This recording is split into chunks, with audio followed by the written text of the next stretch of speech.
In the middle of the Indian Ocean lies the world's largest coral atoll, and a collection of 55 islands that together make up the British Indian Ocean Territory.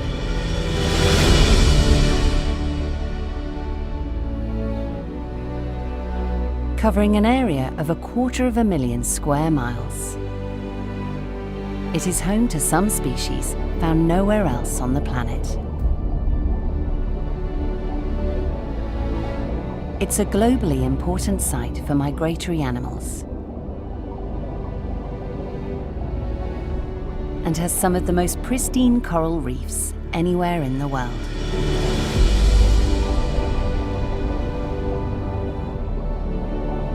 So precious are these islands that helping to protect the environment here is something we can all support.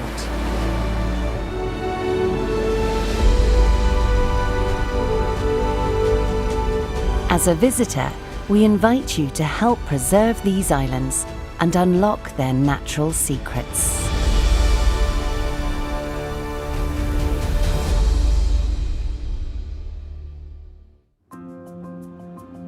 The archipelago traces its origins back some 45 million years. Back then, the Indian Ocean was a very different place. A hotspot deep below the Earth's crust produced a chain of volcanoes that became new islands. Over time, these volcanoes fell dormant, and the islands began to sink back into the sea. But beneath the waves, coral reefs formed, eventually covering the sinking volcanoes. The islands today are made up of coral sand and rubble that washes up from the reefs below the water.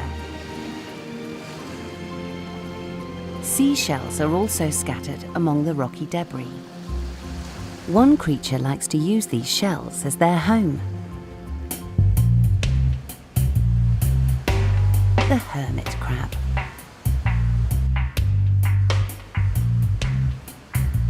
Carrying their homes with them wherever they go, the shells provide protection from predators. As a crab grows, its shell becomes an even tighter fit. So eventually, it needs to move into a bigger one. But finding the right size is a tricky task. This crab is in need of an upgrade and is eyeing up a possible new house. He first checks to see if anyone is home and makes sure there are no holes or cracks. Once he's happy, he makes his move.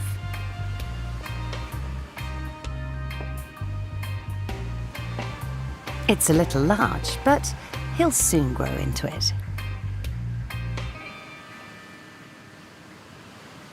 Shells are a valuable commodity to the island's wildlife and are best left on the beaches if found. Some hermits feed on fallen coconuts. But this meal has caught the attention of the hermit's bigger brother. Rare throughout the world, but abundant on these islands. It's the largest land crab in the world. The coconut crab. Found throughout the archipelago, these are the island's giants. Their claws have a pincer strength greater than the jaws of a lion. They're opportunistic hunters, and when coconuts run dry, they turn to a carnivorous diet. And unfortunately for the birds, they're expert tree climbers. This red-footed booby would make a hearty meal.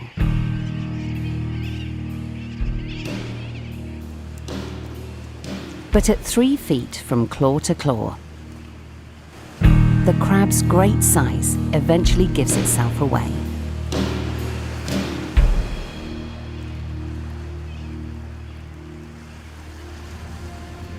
Seabirds are everywhere in the archipelago. Some of the outer islands are home to huge colonies during the breeding season. With few predators, some, like these brown boobies, nest on the ground.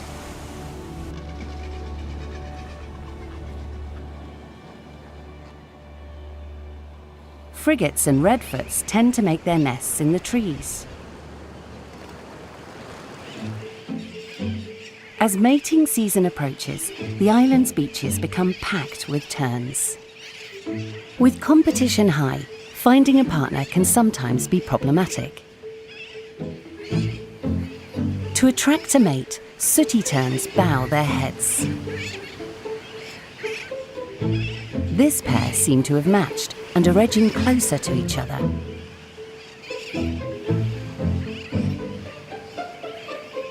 But waiting in the wings is another male, a rival. In this game, you need to be quick. And as the male eventually makes his move, the rival jumps in.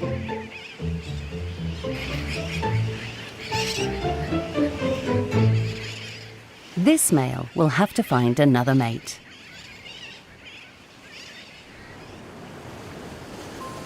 The island's birds rely on the seas for their food. Thankfully, the territory has some of the healthiest populations of reef fish anywhere in the world. Terns and noddies pick their food from shallow schools of fish just beneath the water's surface. Trapped between birds in the air and larger fish beneath the waves, this bait ball of silversides doesn't last long. In times of plenty, the catch is shared.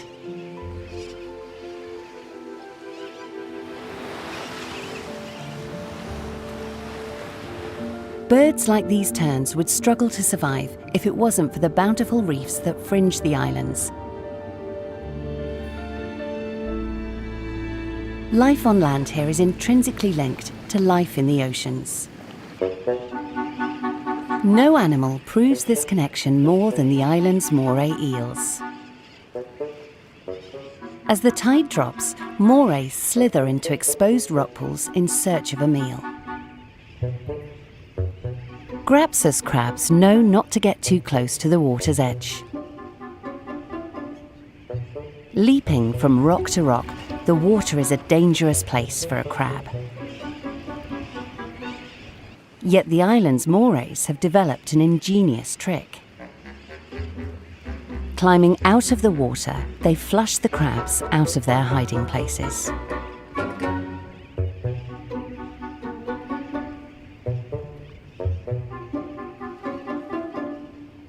This crab has become marooned on a rock,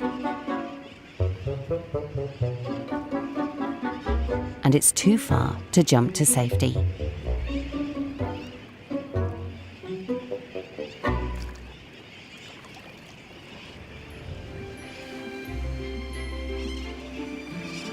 One tiny creature is more important to the British Indian Ocean Territory than any other: the coral polyp.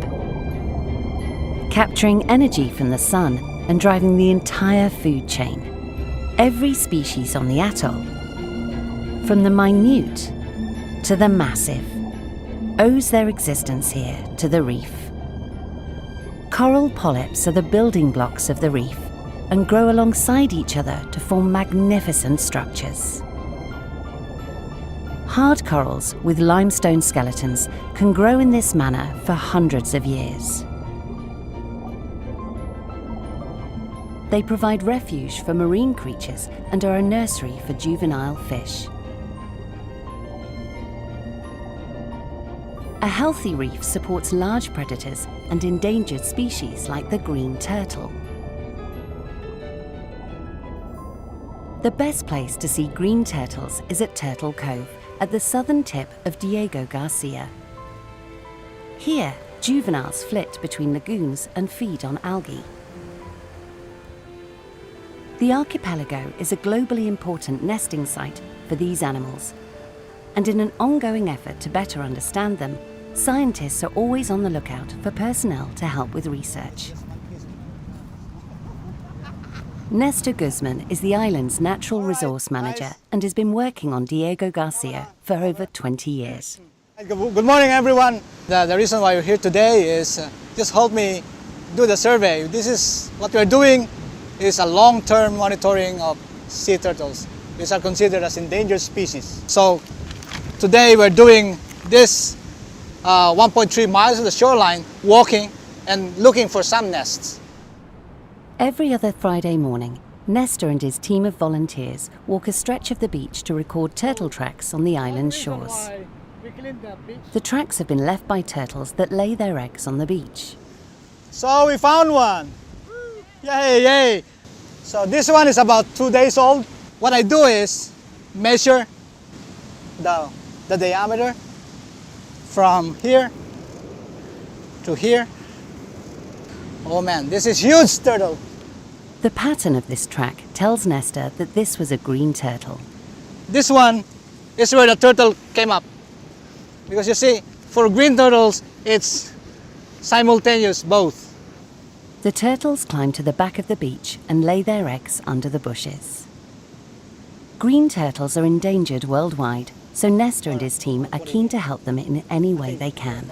It is really very important to pick up trash, just to make sure that the turtles are not covering their eggs with trash. When it's time to hatch, the hatchlings are suffocated, they cannot find their way out.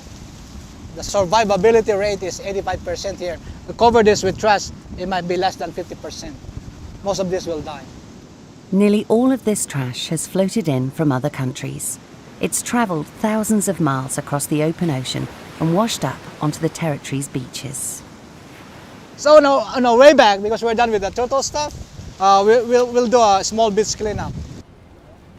If you would like to take part in these activities across DG, contact the Environment Officer or the Morale, Welfare and Recreation Office. Cleaning up the beaches here on Diego Garcia can have a positive influence on marine life across the Indian Ocean. In 2012, a team of researchers from Swansea and Deakin universities revealed that green turtles from the territory travel huge distances. Using GPS loggers, the researchers tracked 6 turtles over 2 months, and one travelled almost 2,500 miles all the way to Somalia.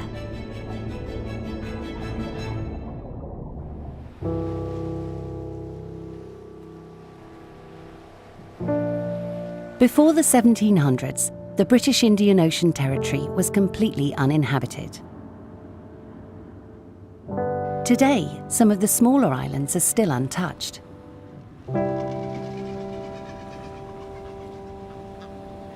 But the earliest human settlers left their mark on the larger islands and brought with them a host of hitchhikers. As night falls, the most devastating non-native animal becomes much more active. Rats. Outcompeting many of the native animals, they've caused huge amounts of damage to the island's wildlife. This coconut crab is hollowing out a fallen coconut. And for the rat, the smell is irresistible. Clad in thick armour and armed with giant claws, the coconut crab guards its meal. But the rat has a sly trick. It nibbles at the soft tissue between the crab's armoured plates. It has to be careful. The crab's claws could easily slice it in two. Persisting with little nicks, the rat shifts the coconut crab. And the island's native giant has no choice but to retreat and give up its meal.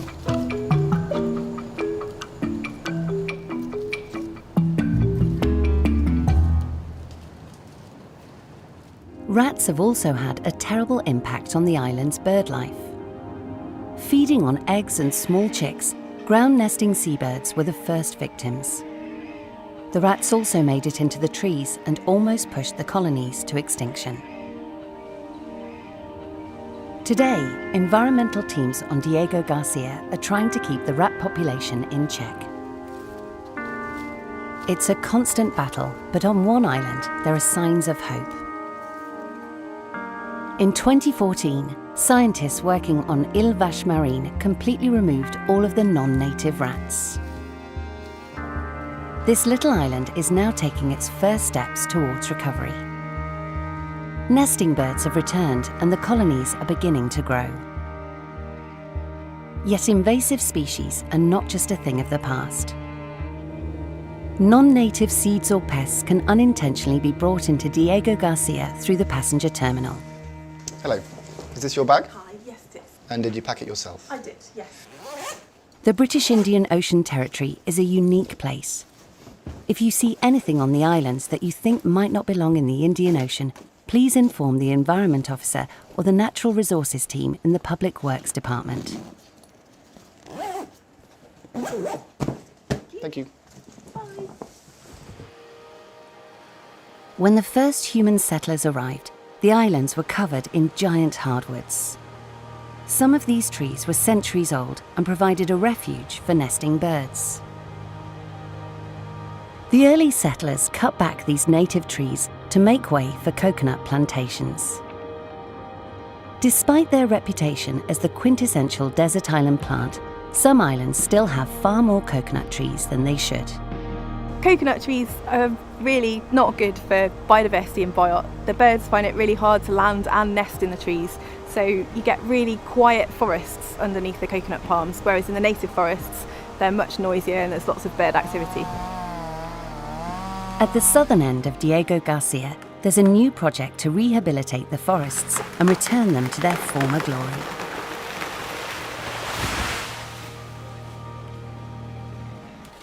Today, teams of volunteers are helping the plantation workers remove the last remaining coconuts from one of the plots. Once the canopy has been opened and light pours down to the forest floor, the team begin replanting. The trees that we're planting today are all native trees. We've got Takamaka, we've got some Pisonia, we've got the Koo tree, we've got some Henandia, a whole bunch of different saplings. It's a mammoth project and the team are always looking for support. So if anyone's interested in helping on the Southern Restoration site and wants to get involved in any of the volunteer work, the best thing to do is just to drop by the Biot HQ in the office in downtown and ask to speak to the Environment Officer.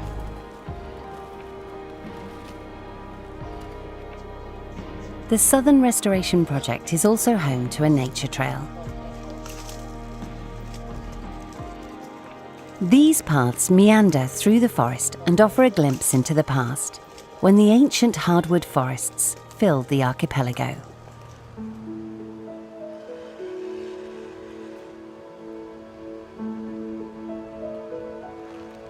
Despite its isolation, the islands are not immune from global threats. Around the world, climates are changing in response to increased concentrations of greenhouse gases, largely from the burning of coal, oil and gas. These changes are causing the planet's oceans to warm, which has a devastating effect on the island's keystone creature, the coral polyp. The warm water can kill the polyps and the corals bleach white before being smothered by algae. In 2016, the territory suffered one of the worst coral bleaching events in recent history. Over 80% of all the corals bleached and then died, and the reefs are struggling to recover. Yet hidden away in the cooler parts of the island's lagoons, tiny fragments of this precious reef survived. The next generation of reef fish are hanging on. These safe havens offer the potential for regrowth. And while the reefs are in this vulnerable state, they need us now more than ever. Overfishing aggravates the problems caused by climate change. And throughout the territory, evidence of illegal fishing activity can be found tangled in the reef. But in 2010, a landmark decision was made to declare most of these precious waters a no-take marine protected area, where all commercial fishing is banned and recreational fishing is regulated and only allowed in certain areas. The territory's waters are monitored by the Biot Patrol vessel, a state-of-the-art ship that scours the oceans for illegal fishing. We go out on a fishery patrol. We're looking for fishing vessels which may or may not be illegal. If we see one, the senior fishery officer would probably board it. If they have the correct paperwork, making a passage, there's not a problem. But obviously if they have fish on board and they have fishing gear in the water, then it's illegal. It could lead to arrest and prosecution. Offering your support to protect marine life in these unique islands can really help. Visitors across the islands and personnel on Diego Garcia are allowed to fish for personal consumption, but catch is regulated. Fishermen can take no more than they themselves would expect to consume in 3 days. They may not put out more than 2 fishing lines at any time, and may not use spears or traps.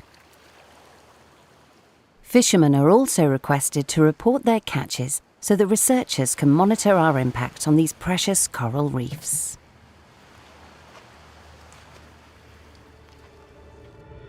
The territory's marine protected area is a milestone for marine conservation.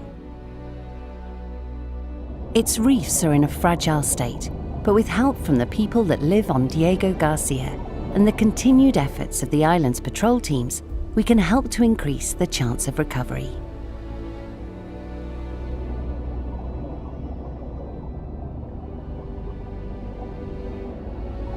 Visitors to the territory are privileged to see a natural environment unlike anywhere else on Earth. And the first step to caring for this environment is to get out and explore it. To learn more about the reefs, visitors can make use of the incredible snorkeling trail on Diego Garcia. Today we're just going to go out and do some really basic snorkel survey just to get a really simple understanding of reef health. It's really important to understand the reefs, both from a scientific perspective, but also because the more we understand, the better equipped we are to look after them in the future. To find out more about exploring the reefs, contact the HQ Environment Officer. By becoming the eyes and ears of the islands, we can discover more about this natural wonder and the challenge it faces.